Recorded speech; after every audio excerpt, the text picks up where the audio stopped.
Go for the real deal, New England Feel. I went off the rails. I went so down to be ashamed of myself. You should be ashamed of yourself. Corso and Catone. Welcome into Corso and Catone, the real deal New England Feel. I'm Corso. Catone is back. I'm back. Your little vacation last week or whatever the hell you were. I'm back. Joe's I was on the boat with Diggs. I was on the boat. Hey, congratulations to Diggs and Cardi B. They had their little boy. It was a little boy, I think. Yeah, what's they had boy? He's got another girl pregnant too, though, they said. I don't know. Well, hey, it's the more the merrier, right? It's Christmas That's what time. happens when you go on the boat. That's all. It's the more Joe, the merrier. where's the video with the boat? Joe, pull the video. Would you, Joe? Show the video. Joe's with us in the booth, and you're watching us on YouTube. Wasn't it happy? Aren't you happy to have Mark back, Joe? All right. We did all right, though. You're watching us on YouTube, listening on iHeartRadio, Apple Podcasts, anywhere you podcast. And, hey, make sure when you're on YouTube, you subscribe. Give us that like, hit that thumbs up, and subscribe, of course. And leave a comment. We'll play it on the show, and you can email us in our mailbag, corso.catone@gmail.com. Hey, got a good one. Today we're going to be talking Weekly Rewind. We want to talk about the Jets. I know 2 games have passed, but we're going to talk Jets a little bit and what we saw on Thursday night. You hate those Thursday night games. You hate I don't. I hate night games. I just don't like night games at all. Then we're probably going to get flexed too this year again. But anyway, so we're going to talk about that Jets game, go back in the week. And, of course, Catone's comments. Who the hell knows what he's bringing to the table after his little boat venture or wherever he was last week. And, of course, B's and C's. We're going to be talking Bruins and Celtics. Hi, guys. Hey, listen, we're 9-2. We're 9-2. Can you imagine that we're 9-2? You and I had them winning 7 games. 7 games we had them winning. You and I? Yeah, 7 games we had them winning. So, no, I can't imagine that they would be in this spot right now, but they are, and they got there by beating the New York Jets on Thursday night. We want to talk about that. We want to do it in Weekly Rewind, and when Joe's ready.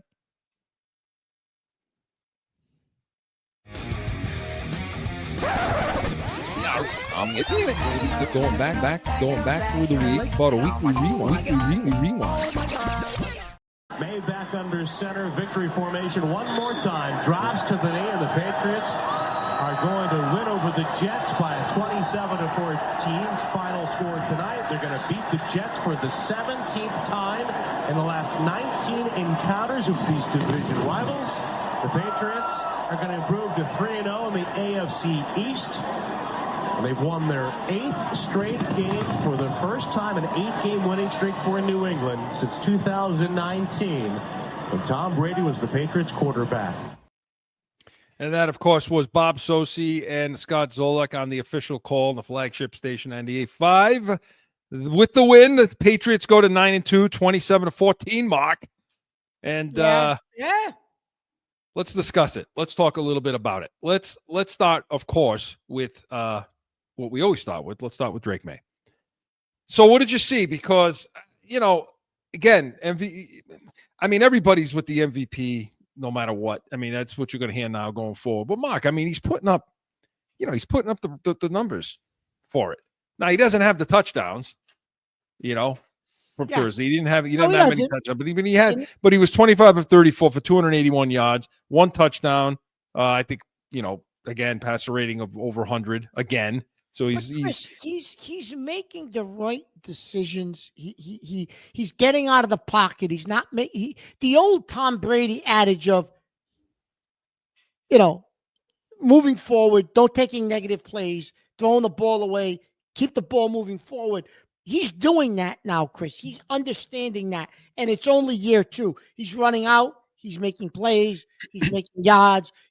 The pass last night, Chris, where he rolls to the right, and I forget who he threw the ball to. When he almost stepped out of bounds? He almost stepped out of bounds. It was Diggs. And they're like, "Oh, that's Josh Allen." And then the other, right. and then that was, the guy. I don't know if he knew even if the game was drooling on himself. Poor Al Michaels. You torture that poor man, Al Michaels, right?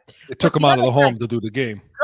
Herb Street said, "No, that was kind of Mahomes-like. And I had mentioned to you, Chris, Several weeks ago. Yeah, that's what he reminds me more of Mahomes than Allen. He's doing those types of things, Chris. And then later in the game, he signals Westover to go. He's rolling out.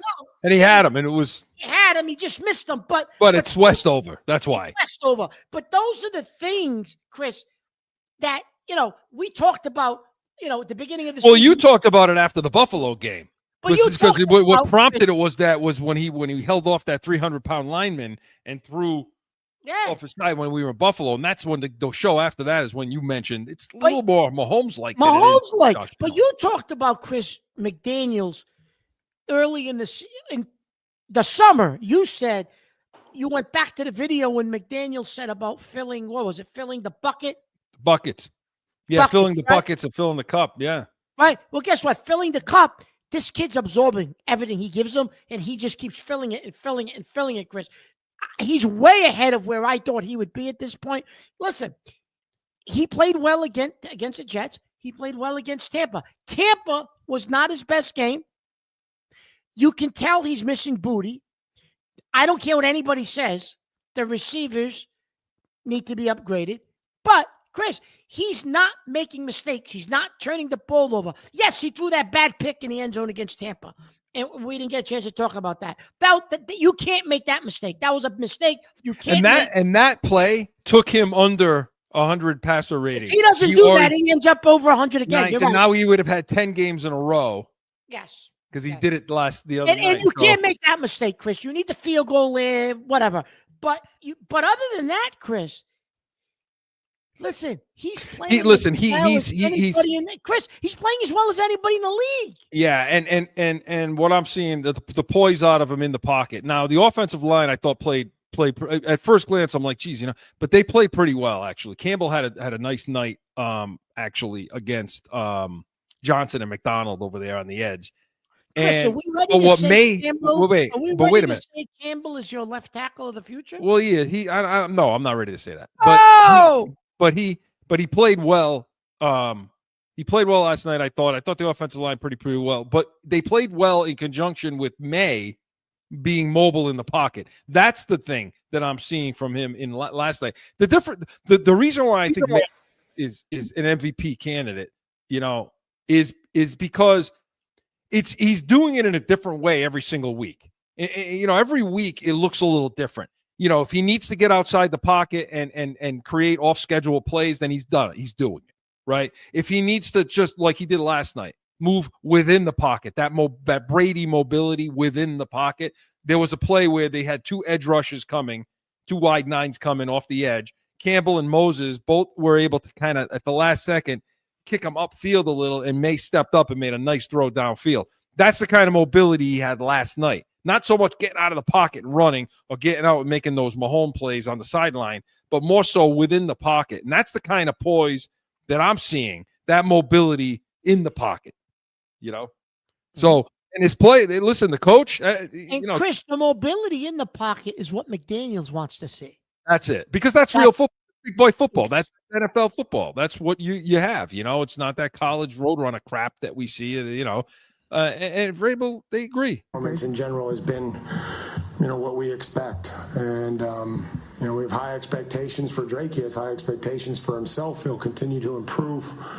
I know that he'll stay humble through this all. And, again, and as far as the performance tonight, I thought it was, again, in first view, pretty good. It was good enough to win. We took care of the football. We just have to, continue to first game in 3 games without a turnover. Things, operation, unforced errors throughout the offense. The only thing that's really stops us is us, offensively. So continue to do that. Let them enjoy a win on a short week.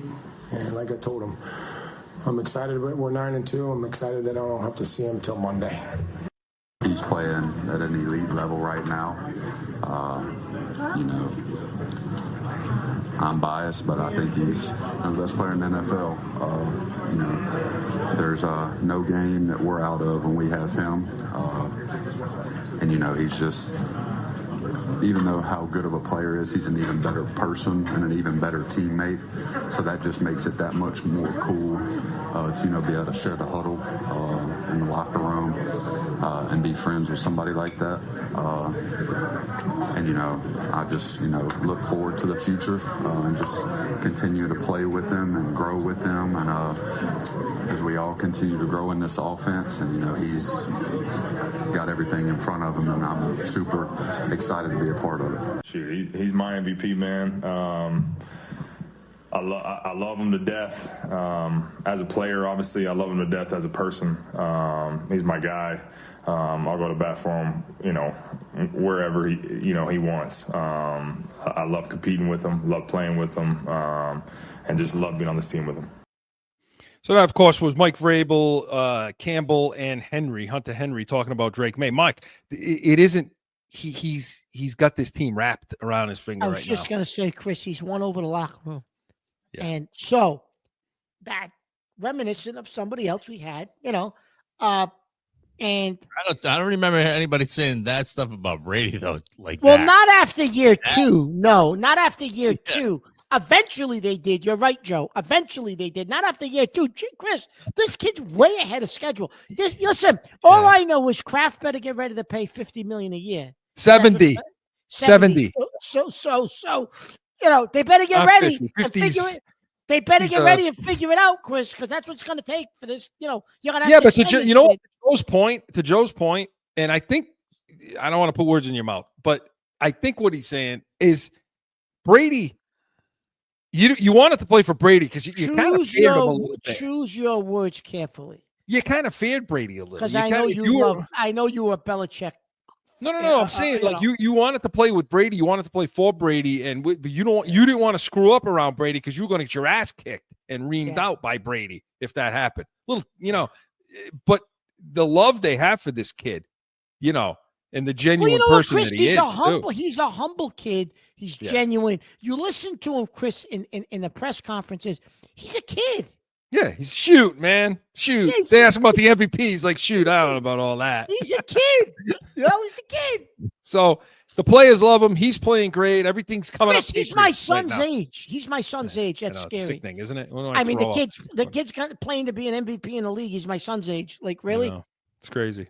Do you realize that the left side of their line? Okay, your quarterback's 23, and the left side of your line is like 22 and 21 or 20. Yeah, my son will be 23. That's how I think of it, Chris. My son will be 23. Talking about Campbell and Wilson. Campbell and Wilson. Oh, like 22 kid. Or something. They're babies. Henderson's a baby. Right. So everything's coming up Patriots. Everything's coming up Patriots. Listen, I'm going to ask you. Can I ask you one question? I know this is about we're talking. You may. Can I ask you one question? Who wins a ring first? Patriots or the Bills? Patriots. Oh, so they win a ring before Allen. Yeah, they're not going to win. And I don't know if either one of them will ever win a ring again, but did the Patriots win a ring again before Buffalo? Listen, if you're Buffalo fans up there, you got to talk them in right now. Right now, the league, everybody out there, everybody around is so disgusted with all of this. They're out there sitting there going, "Are you kidding me? Like I can't deal with this." Chris, teams go 20 years before they get a franchise quarterback again. Okay, we had a little 4 or 5 year lull. We did, and now we got the guy again. Like, right. Yeah, the rest of the league must want to just I know. Really? And so looking at the rest of that game and from the offensive perspective, and we talked about the O-line a little bit, and Vrabel did discuss that a little bit. Let me ask you a question about the offensive line, and we're going to listen to Vrabel in a minute. I know Henderson scored 3 touchdowns last night, but he only averaged 3.3 yards a carry. Yeah. So, and in the Tampa game, he had 12 rushes for 23 yards, but he had those other 2. Is the offensive line actually playing that well? I thought they blocked well in the run game last night. Okay, I thought they did at spots. I mean, it wasn't a dominant running night, but it was when timely, when they had to have it, and that second touchdown run where they just, just took the Jets' soul in that play when they just pushed him into the end zone from like 10 yards out, 8 yards out. But this is, Vrabel talked about the offensive line a little bit. Front, this offensive line, having a veteran side on one side, having a young side on the other, they can learn from those other two guys. How important is that for those young fellas? It's great. It's we're just, when we went through this process in the off season with Elliott and Ryan and Stretch and myself, we're just trying to get it right, get the right people in the building at the right time, and get the talent obviously wins, but character and who you are is important in building a football team. And so, guys like Morgan and Garrett up front and Big Mike have been here, and that's a fun group. I spent a lot of time in the O-line room. I enjoy it, and they early in the game there was a lot of clean pockets, and we had a lot of time to throw, and they started to heat us up there a little bit, but I think Drake appreciates them too. Yeah. So again, I thought the offensive line played well. I did think he was throwing from a pretty clean pocket last night. They get better and better. I mean, defense. The Jets have a couple of defensive ends that can get to the quarterback a little bit, and I thought they did a nice job with that. Mark, I want two things. We got to get at the break, but I wanted to ask you. I heard Henderson. Okay, has he arrived? I mean, is this?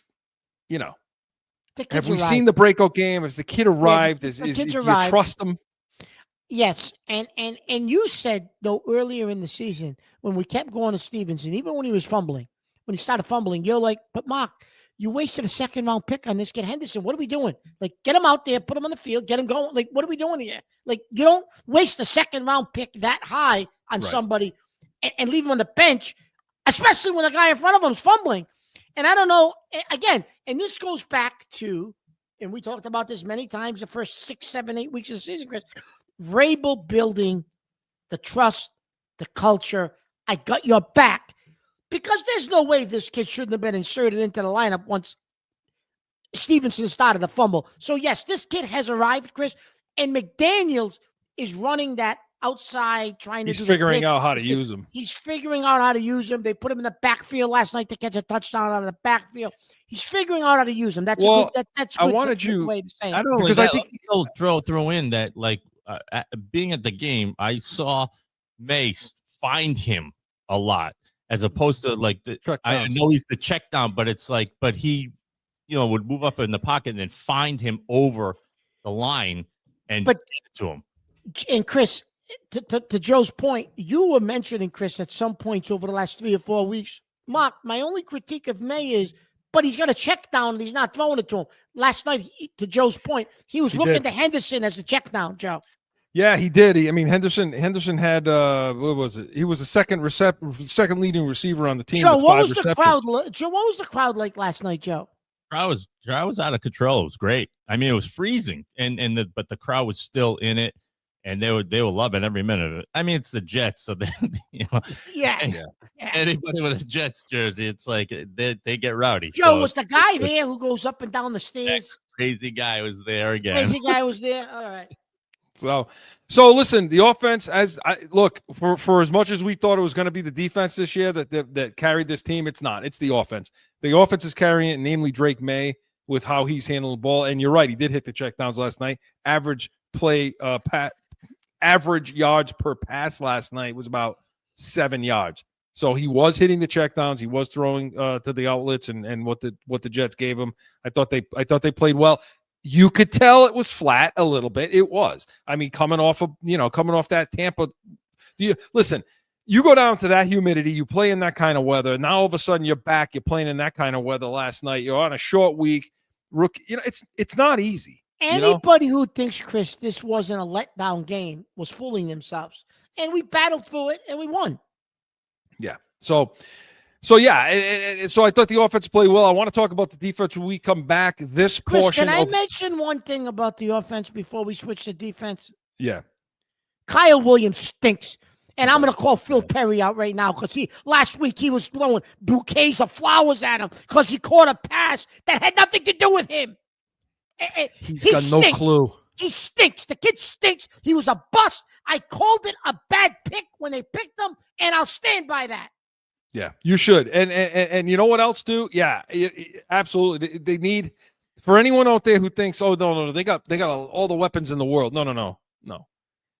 Picture Drake May with a real one, with a real number one. Well, an AJ Brown or a Buka or a guy like this. AJ Brown's going to get traded at the end of the season. It's a guarantee, Chris. He tweeted out this week something about, hey, don't use me on your fantasy teams. Take me off the fantasy. He said, this is a shit show this year, he said. Right. That's what he said. Yeah, he's done. He's finished he's over there. He's done in Philly. He's going to play out the season. And he wants to play in New England. He wants to play with Vrabel. He wants to play with New England with Drake May. Listen, go get him. Go get him. By the way, and we're going to go to break. Last thing I'll say is this. Here's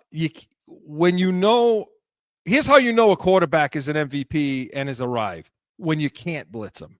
When you can't bring pressure. Yeah. Okay? When you take him, because we never got a chance to talk about Tampa.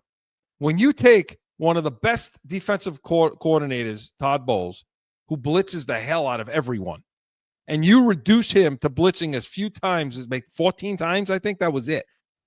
Because May forced them out of it. Because you can't blitz that kid. And that's a staple, Chris, of that guy's defense. To coach Raheem Morris's defense. That's a staple of his defense. Against the Todd Bowles. I'm saying Raheem Morris. Todd Bowles, I'm sorry. Against 16 total pressures against the Bucs. He was 4 of 11, 167 yards and a touchdown. Okay? You can't blitz this kid. So take that to the bank. But this portion of Weekly Rewind was presented by the Pats Nation. Sundays, 8 a.m. Eastern. Hey, tune in tomorrow. We're going to have more on this Jets game. And you know what? We're going to talk about what's the path now. We're going to break down the Colts. We're going to break down Denver. We're going to break down Buffalo and see what our path is to the number 1 seed and all the fun things that we want to get to. But we come back, going to continue in Weekly Rewind with the defense. No flipping.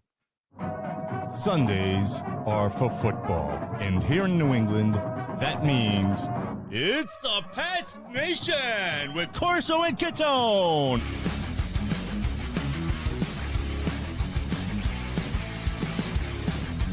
Sundays, 8 to 9 a.m.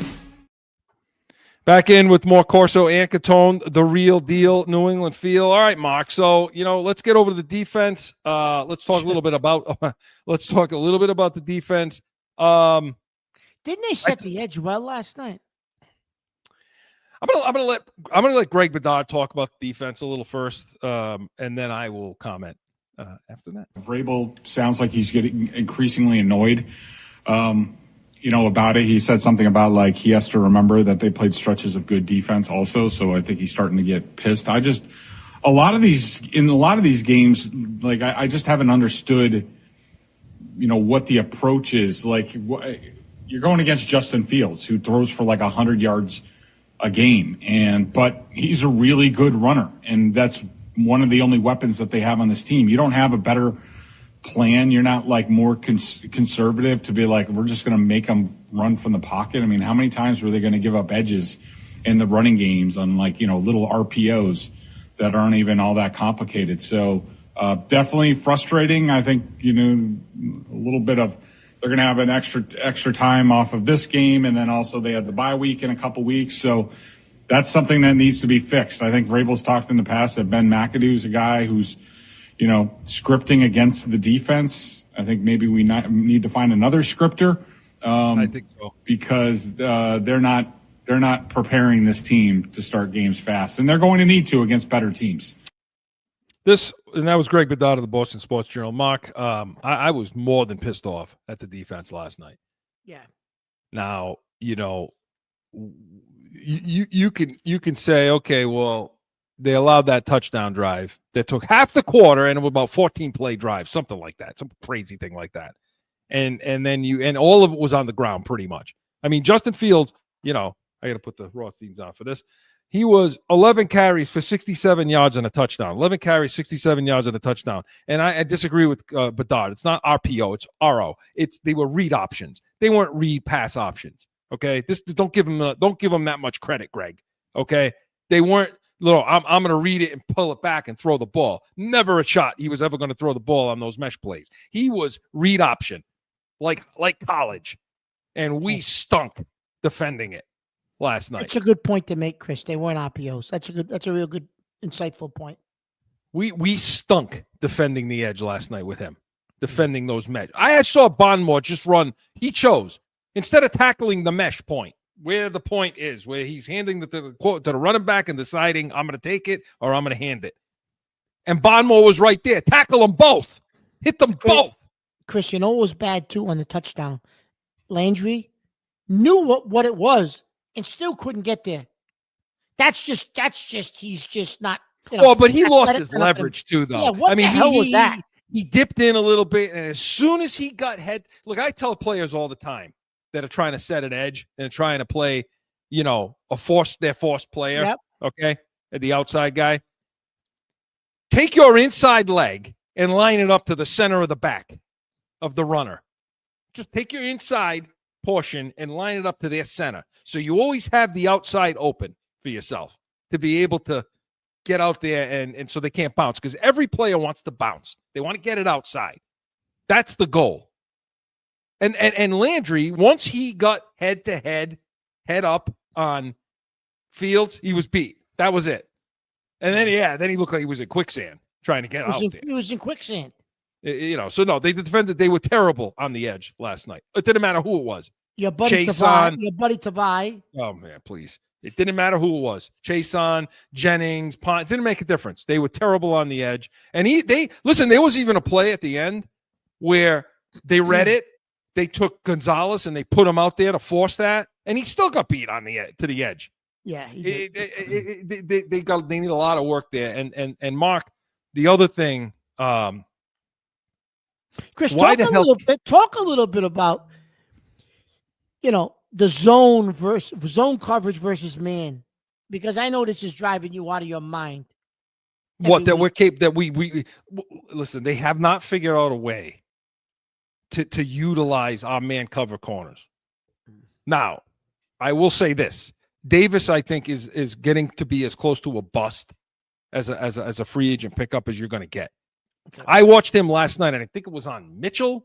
Yeah. I want to say where he gave up towards the goal line, towards like the inside the red zone. Yeah. Yep. He gave away that slant. Yeah. He opened up his hips and just gave him the slant.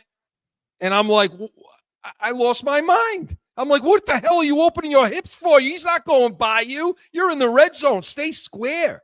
Stay square. It's a choice route. Force that. Force Fields to look somewhere else. I mean, what are you doing? Like, I don't. They're in zone far too much for my liking. And that's the system he played in Tennessee, though, Chris, right?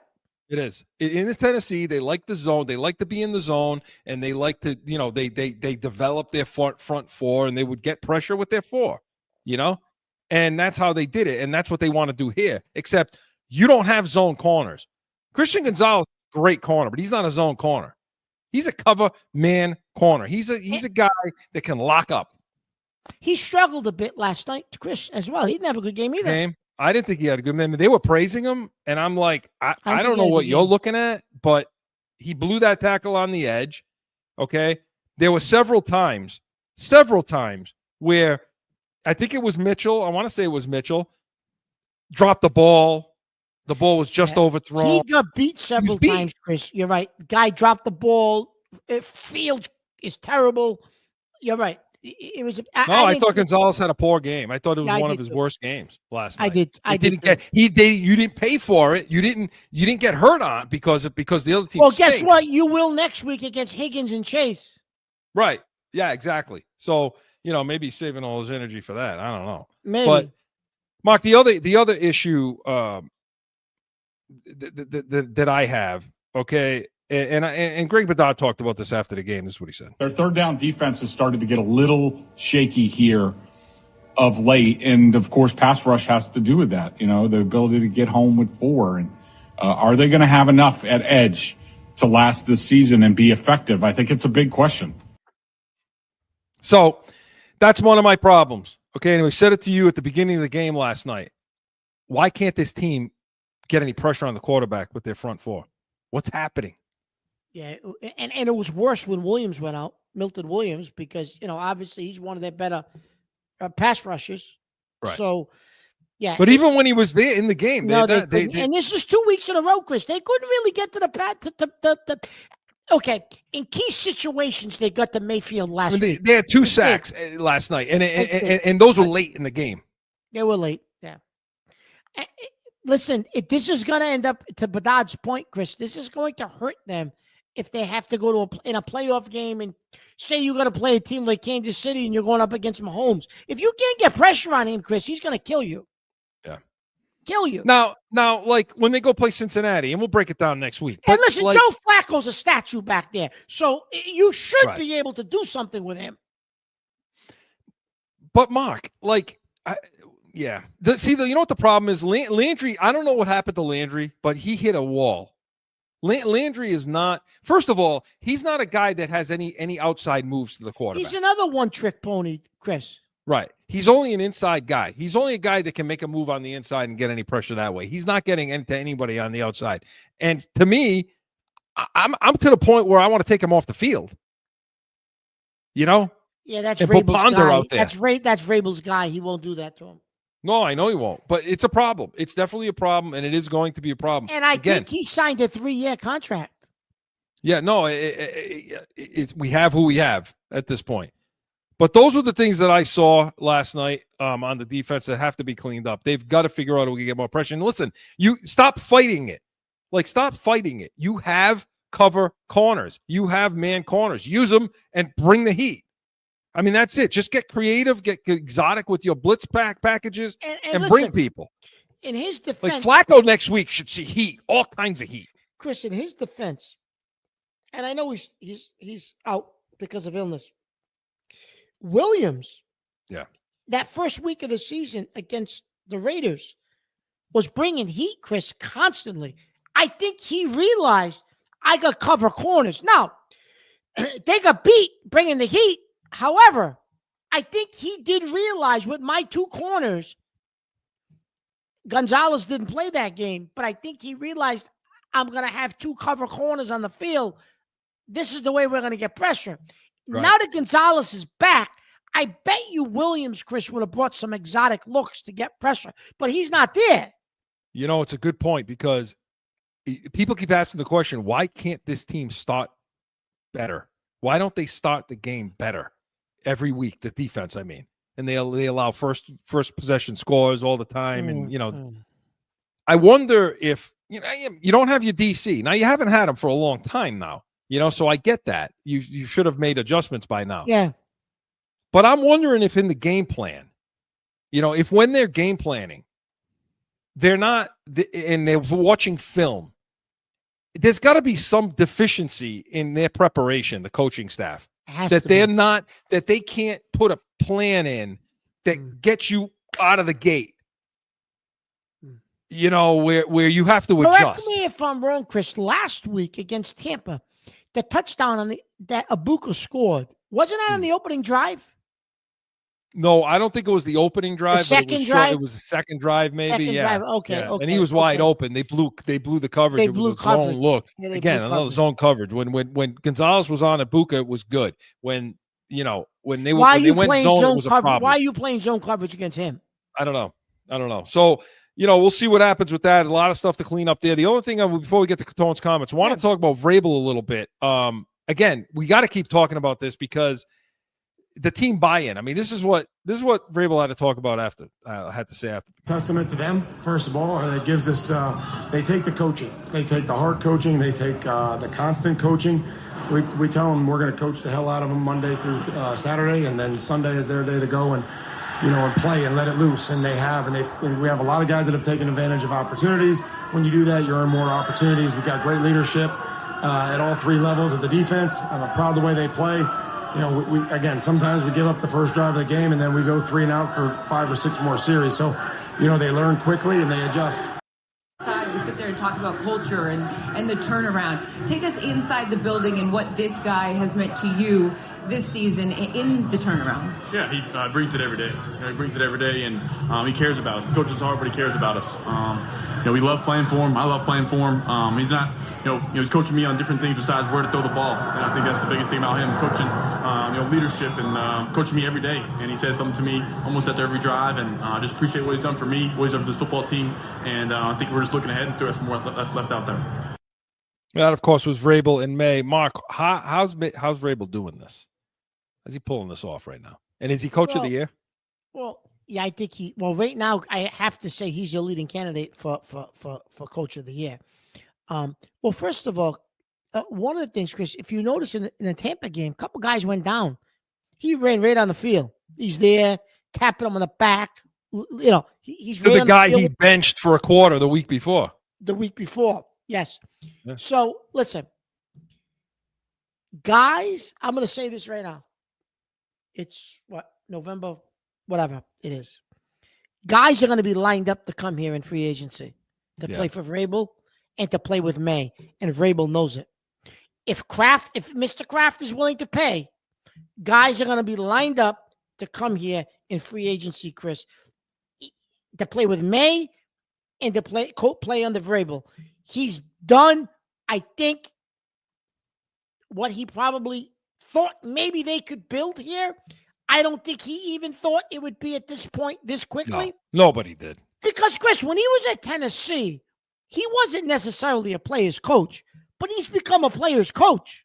That wasn't him in Tennessee. He was a hot ass more than being a player's coach, Chris. Yeah. Well, you learn your second time around, so we'll see if he can keep it going. It's definitely all coming up Patriots, but Weekly Rewind was presented by Corso Law Group, corsolawgroup.com. Hey, we come back. Hey, are you ready to go? I'm always ready to go, Joe. Catone's comments is next. No one ever thinks they'll be in need of a criminal or traffic lawyer, but things happen. Whether it's a traffic ticket or more serious issue, go to corsolawgroup.com and talk with these expert attorneys. Time for Catone's comments. Somebody has to help me out. Is Mercury in retrograde? Is something going on? Because I don't know. I know Joe uses that term. I don't know what the hell that means. Mercury's in retrograde. But I'm going to throw it out there because our technician says it all the time. So throw it out. Listen. 2 weeks ago, I started having trouble. I'm out of my mind right now. 2 weeks ago, I'm having trouble with my TV. It's freezing. Is doing, I'm trying to watch something that freezes. You got to change the channel, put it back on, and then it unfreezes. Then it freezes again. Then it unfreezes. Then it freezes again. Now, I'm not even going to say who the provider is. I'm not going to say that because Joe will get mad, Chris, if I tell the people who the provider is. So, however, now I'm on the phone with these people this is about 2 weeks ago. I'm on the phone for over an hour. All I wanted to do was to have a technician come to the house. No. Look, take your remote out. Punch in this code. What does it say on the television? Okay, do this, do that, stroke it, rub it. I don't know what, rub it down. I don't know what the hell they wanted me to do to this goddamn box. Okay? An hour, they got me trying to troubleshoot. I'm not a technician. I don't know what the hell. What the hell do I know? They're asking me to troubleshoot. So now after an hour, the lady says to me, "Oh, I don't know. Something's wrong." No shit, something's wrong. I told you that an hour ago. I told her on the phone. So now she sends me to another room. I do the same thing. You know what she's got the gall to say to me? "Oh, we don't have that box on file." I said, "You people put it in the house. What are you talking about? You don't have it on file." "Well, maybe that's a refurbished box." I said, "How the hell can it be a refurbished box? What is wrong with you people? They put it in here brand new."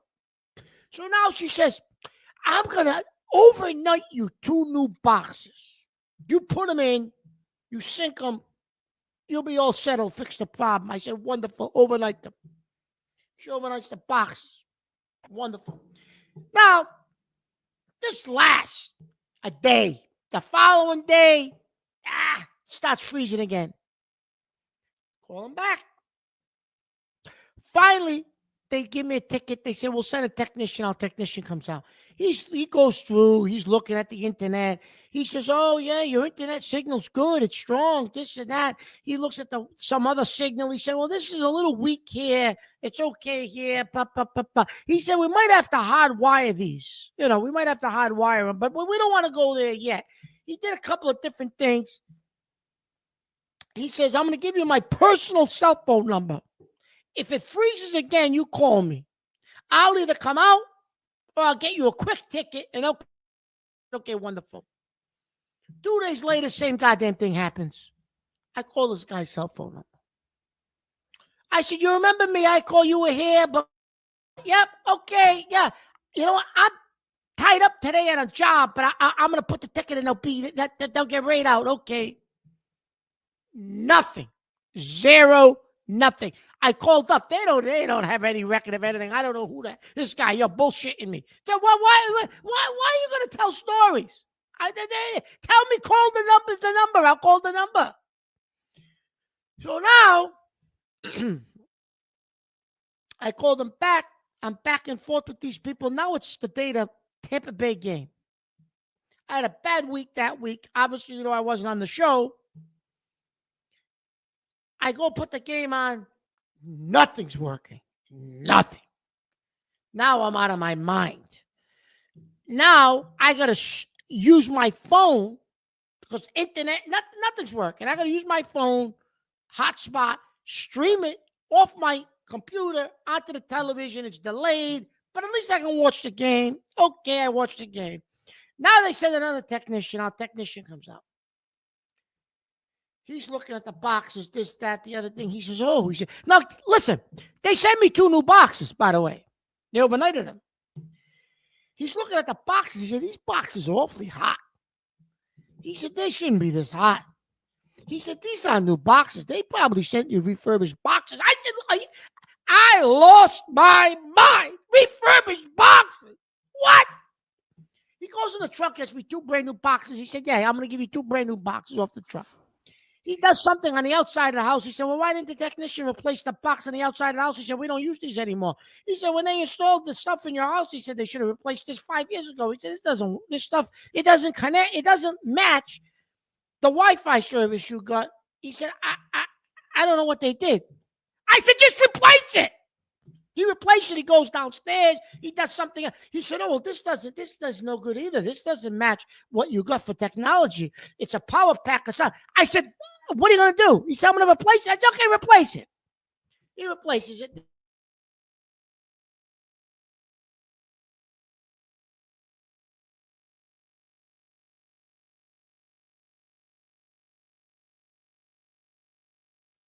And I don't think it's working, Joe. And Joe, I don't think it's working.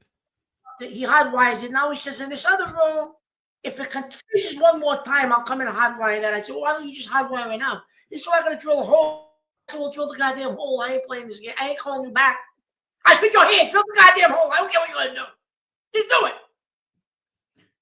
So now, supposedly, everything works. This is 2025. This has been going on for 2 years. You wonder why I hate technology? This has been going on for over 2 weeks. It's 2025. You can't get this right? I don't understand it. I'm out of my mind.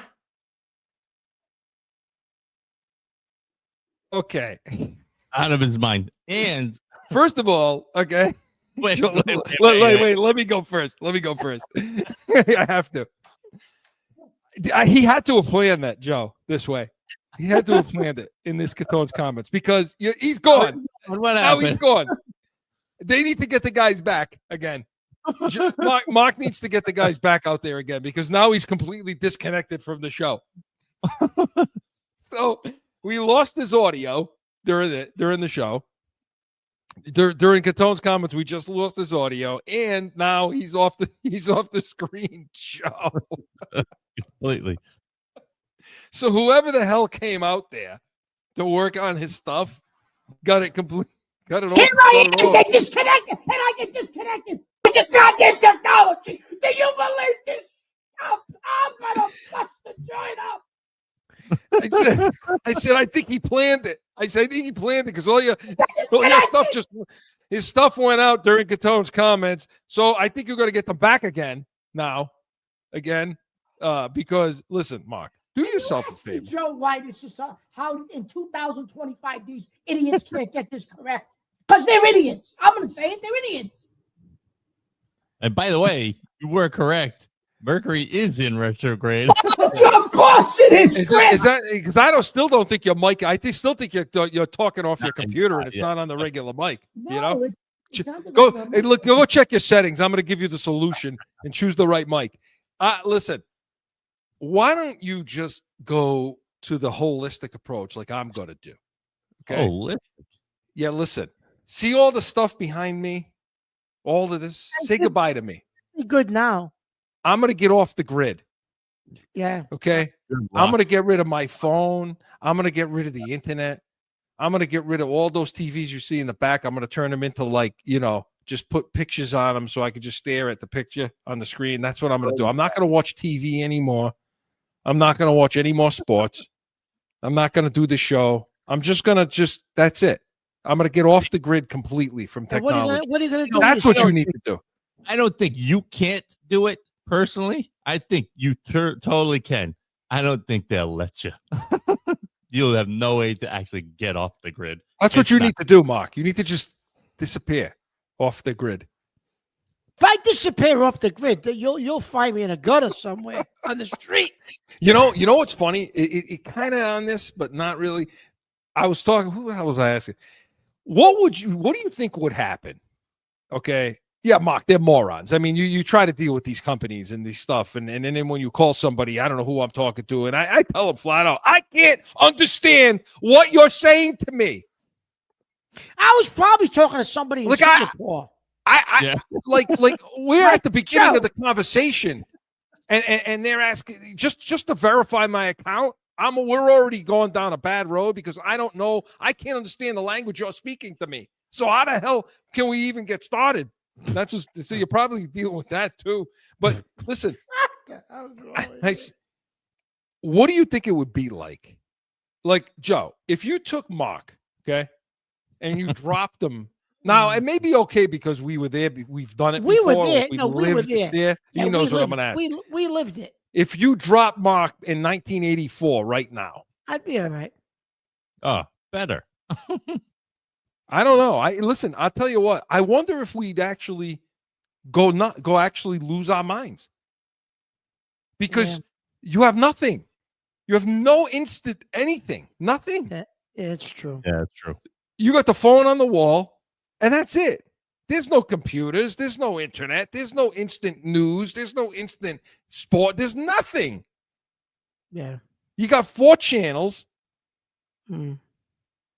Yeah, that's true. That's true. What do you think it would be like? Yeah, that's true. Yeah. Oh, put it this way. You think the kids today could do that? You think if you dropped your son in 1984? No, the kids could not do it. They'd actually end up in some sort of hospital. The kids absolutely couldn't do it, Chris. Positively not. They don't even know what we're talking about because we're the when your kids are home, Chris, aren't they? What are they? They're on the phones. They're doing whatever they do on the phone. Yeah. They could never do it. But you got your stuff straightened out, sort of, because I don't know. I mean, I don't know. I just went out, so I don't know if it's straightened out. I thought it was, but I don't. Goddamn. And he got on the show tonight too. The first thing he said when he come on, Joe, guess what? My internet's going to be good tonight, he said. Everything's going to be really good tonight because I got everything fixed and overhauled. Guys, I can't begin to explain. Joe, people that are listening, I can't really do it justice what he was like during that Tampa game. Oh. I can't actually, there's no words that I can to explain to you how he was watching this game. And how pissed, just genuinely pissed it was so delayed, Joe. I couldn't even call Chris because he's like 5 plays ahead of me. So I'm like, you know what? I'll have to call him when the game's over because he's 5 plays ahead of me. I can't call him up and say, look at the play. But you did call a couple times. He was so pissed. He was so pissed off. So is it all fixed now or not? Yeah, I think it is. The game was good last night. Yeah, I don't know. So what's the moral of the story then? The moral of the story is go into a goddamn cave and just stay in the cave. That's the moral of the story. And make sure you have plenty of bourbon. Bones comments. Wait until Thanksgiving. Wait. He's back, Joe. Catone's comments was presented by the Pats Nation. Sundays, 8 a.m. Eastern. Make sure you tune in tomorrow. We're going to talk more about that Jets game, talk about the state of the Patriots, where they are, and talk about what the road looks like now coming for them and other teams. How do we get to the number 1 seed? How do we host playoff games? How do we get to the Super Bowl? That's the stuff we're going to be talking about, so tune into that. But we come back, we're going to talk B's and C's, Bruins and Celtics is next. Stick around. Sundays are for football. And here in New England, that means it's the Pats Nation with Corso and Catone.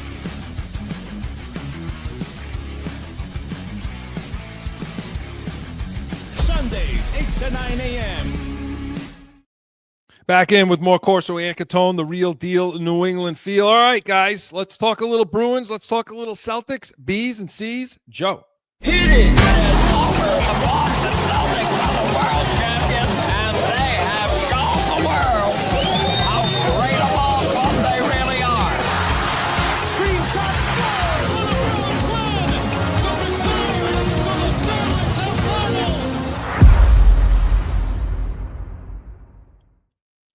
the 22 points on the season, 11-8, and they are tied in their division for the number 1. They're tied for first place in their whatever the hell that division they're in, Atlantic Division, with Ottawa and Montreal.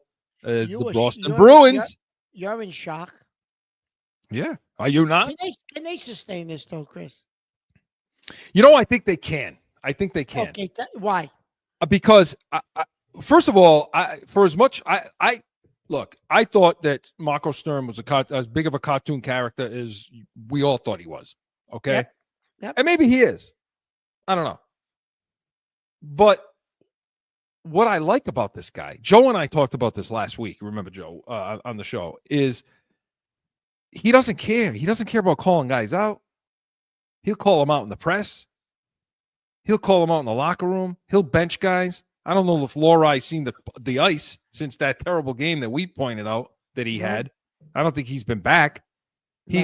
He since making that line change with Zadorov and McAvoy, putting them on the same line, and the defense now looks good. They're playing the style of play that he wants to play. It seems like they're getting now his style and understanding it, where they want to back into the zone, make it difficult to get shots, keeping the puck out of the net, getting them out of the corners, clogging things up. And Chris Pasternak has played better than you and I thought he would play this year. Like he's playing well. He has played well, and so Chris, they're getting Pasternak going back and forth in front of Hildeby, and he gets number 400 in his career, and the Bruins have a 4-1 lead. And everybody off the bench right now to congratulate Pasternak. Yeah, I got to ask you about that too. He went and grabbed the puck. What a move!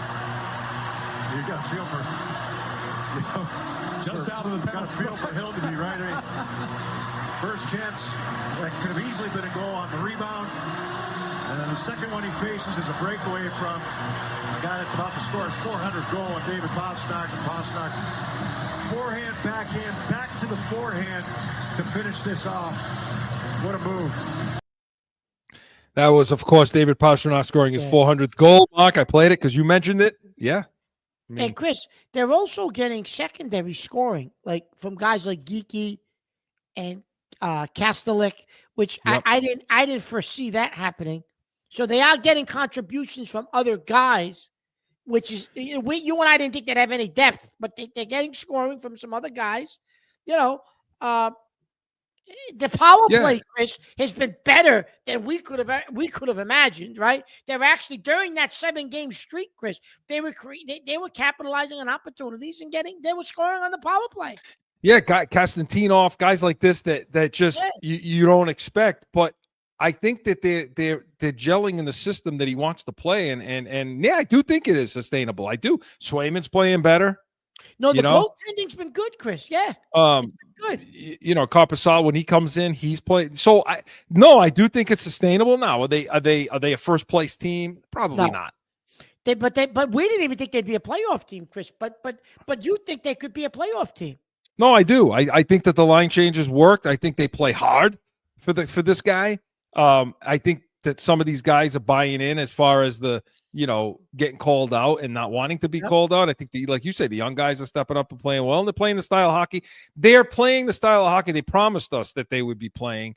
And, they said that we're a team that we want to be a team people don't want to play. Other teams don't want to face. And that's what they're becoming. Yeah. So we'll see. We'll pay attention to it all season long, but they're 22 points. They're tied for first in their division, only a couple of points off the conference lead. If they can maintain that, they should be able to be a playoff team, which is, we know, that ownership, it's all they want is to just make the playoffs. That's all they care about. Yep. They don't care about cups. They'll be thrilled if they can get into the playoffs with this team in supposedly a rebuilding year, right? And on the flip side, Live by the 3, die by the 3.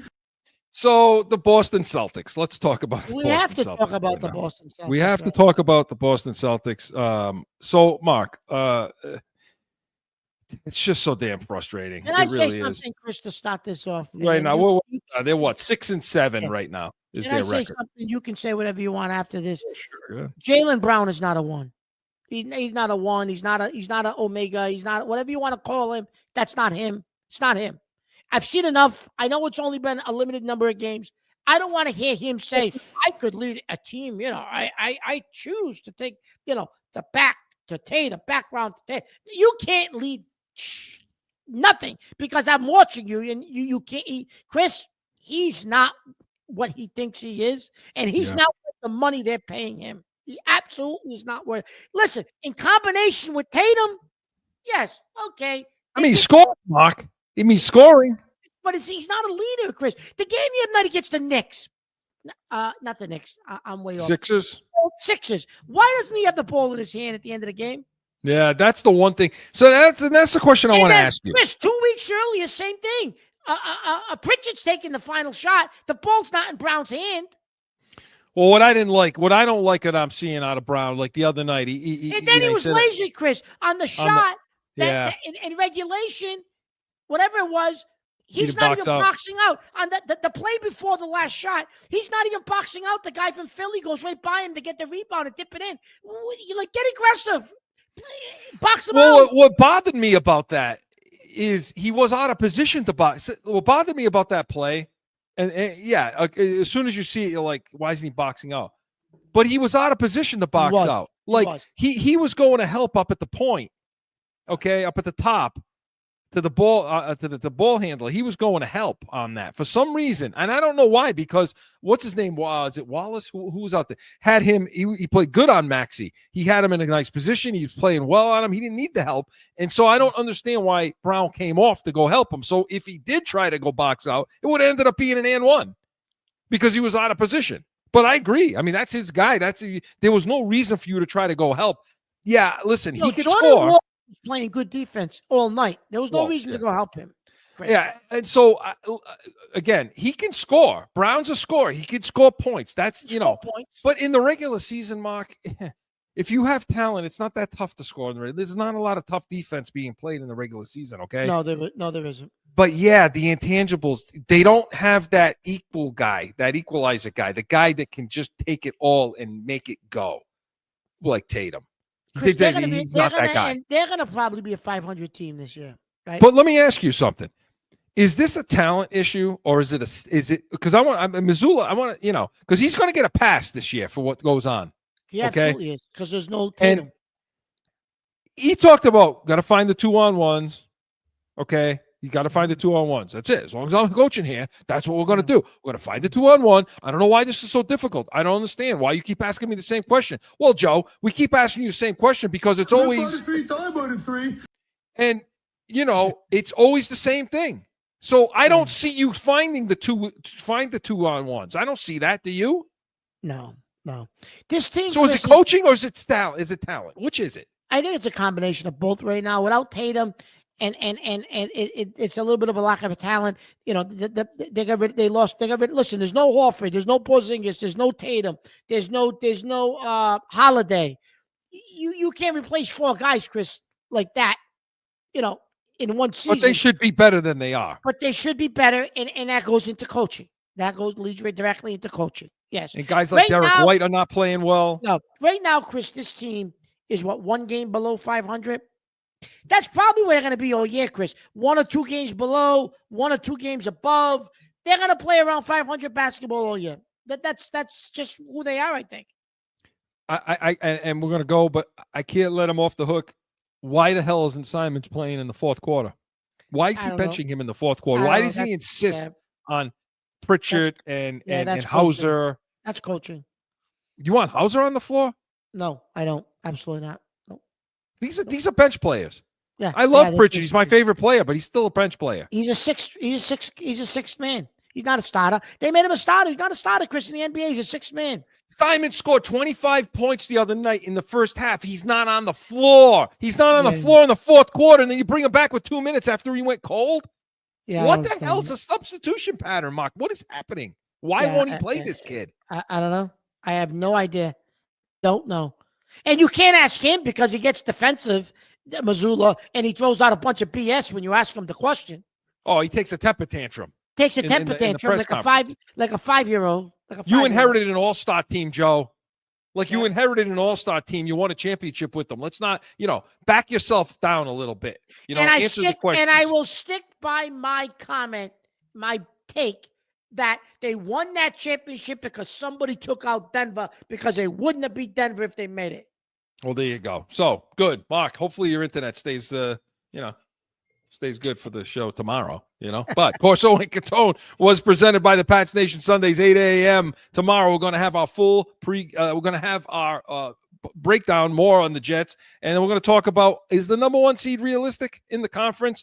What's the path to that? We'll discuss that. Sunday spread, we're going to make you some money and come back to this show next week, noon Eastern. We're going to talk more Patriots, including our look at the road ahead. Anything you bring to the table, we will be ready. We are Corso and Catone, the real deal, New England feel. See you next Saturday. Now find Corso and Catone on AM 790, The Score, iHeartRadio, iTunes, wherever you podcast. Or subscribe to the YouTube channel and catch the chaos every Saturday at noon.